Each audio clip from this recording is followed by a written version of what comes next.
Like news after news after news is just dropping. Like somebody go give Trump a hug.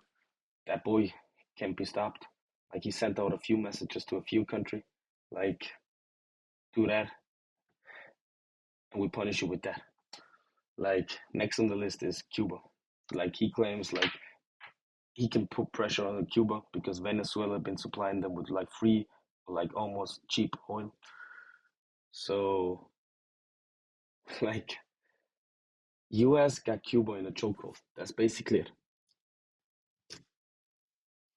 I mean, like for a lifetime, for years, Cuba had huge discounts,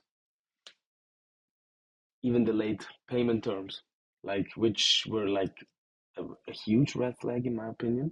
I mean, like listen to that one, or exchange for Cuban doctors, intelligence support, and security services. Absolutely wild. What the hell? Like I got a video, and I just want to show you guys. Like Maduro capture have has Maria Corina Machado and Trump all going crazy. But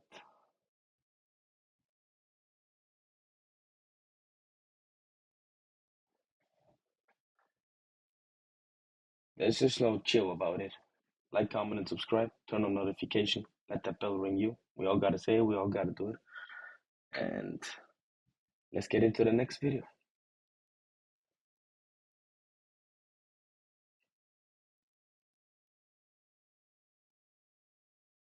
Praising President Trump for capturing Maduro, calling it a turning point.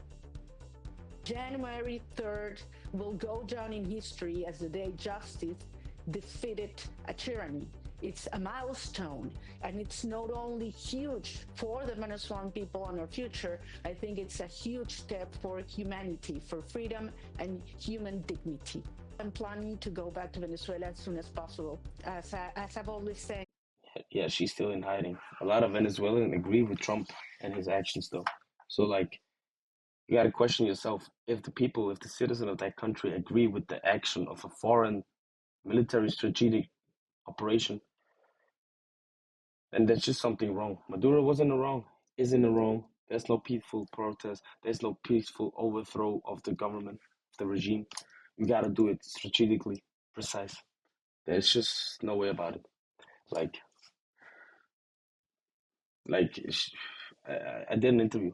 Like, I reacted to the interview, and I have to say, like, till now, up till this point, she has some sort of backbone, so it could work. Every day I make a decision where I am more useful for a cause. That's why I stayed in hiding for over 16 months, and that's why I decided to go out, because I believed that at this moment I'm more useful to our cause, being able to speak out from where I am right now. Machado was barred from running in the latest general election against Maduro, even though she won the opposition primary. And the fall of Maduro putting another communist country on notice. Cuba, whose entire economy depends on Venezuelan oil, now facing an uncertain future, with President Trump saying he expects drastic change. I mean, like he got them in a chokehold. Like he can almost do whatever he wants with that. Like his terms had to be met with, I guess. I mean, good luck, Cuba. You were just talking about Cuba and what could come next there. Are you considering U.S. action in Cuba? We're not. I think it's just going to fall. I don't think we need any action. It looks like it's going down. It's going down for the count. Our next guest is the son of Cuban immigrants who, along with his family, fled the Castro regime when he was just 7 years old. Republican candidate for New York State Comptroller and biotech entrepreneur Joseph Hernandez joins me now. Joseph, do you agree with the president that Cuba is about to fall on its own? And if so, how soon? Wonderful. Thank you for having me. I absolutely agree. I think, look, Cuba has been oppressed for such a long period of time. People like us and my family, we fled communist Cuba for a better life, and we were luckily to be embraced by this amazing country. We're so indebted to this beautiful place and these beautiful people that we call Americans. And I think the timeline for Cuba is very short-lived. They can't survive without Venezuela. They used to get 100,000 barrels of oils a day. That supported their economy. They were basically trading doctors and operatives for oil, and that has stopped.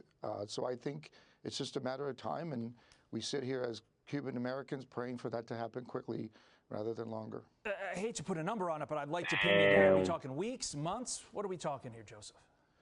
I mean, look, I think you're already seeing turmoil in Cuba. It's been existent for the last couple of months. There've been energy shortages. There've been, lack of food and basic sustenance. So, look, you could only oppress a people for so long.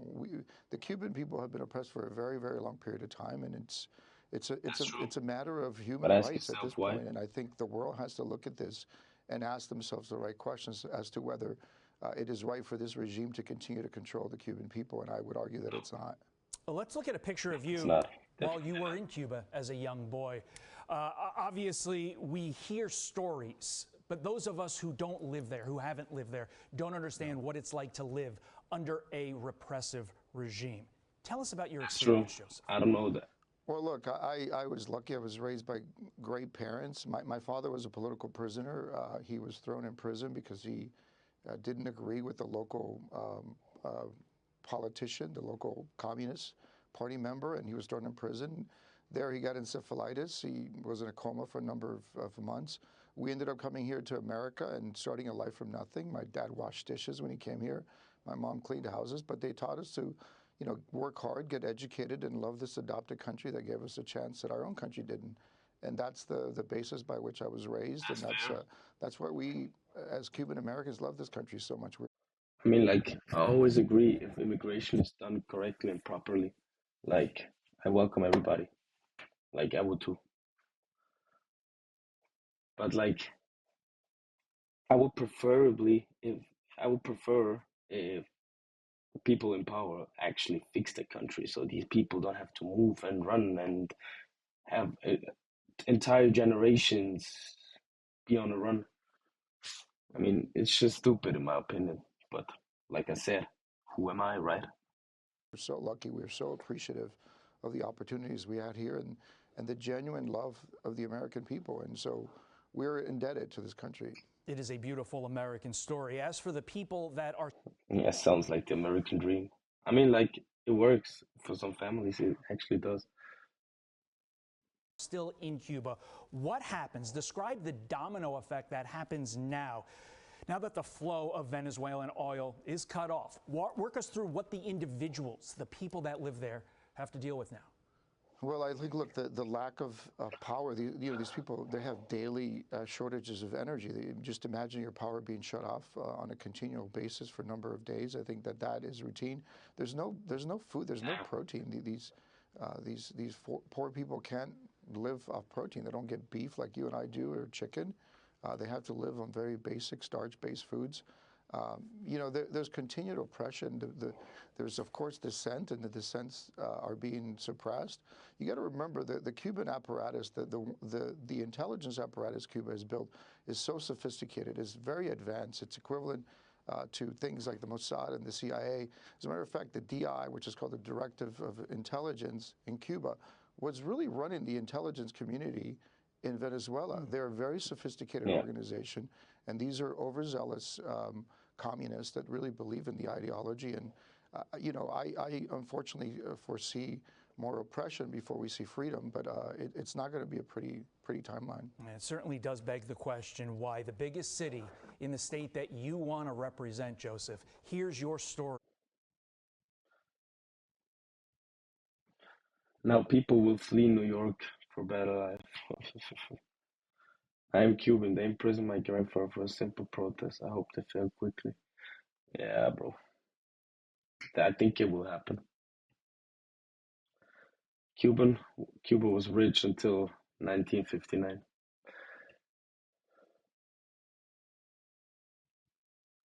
All of these countries.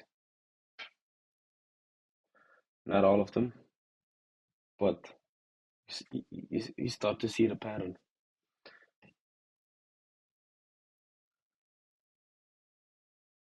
Yeah, at this point of history, we all want Cuba to be different, and it will take some time. It will definitely take some time.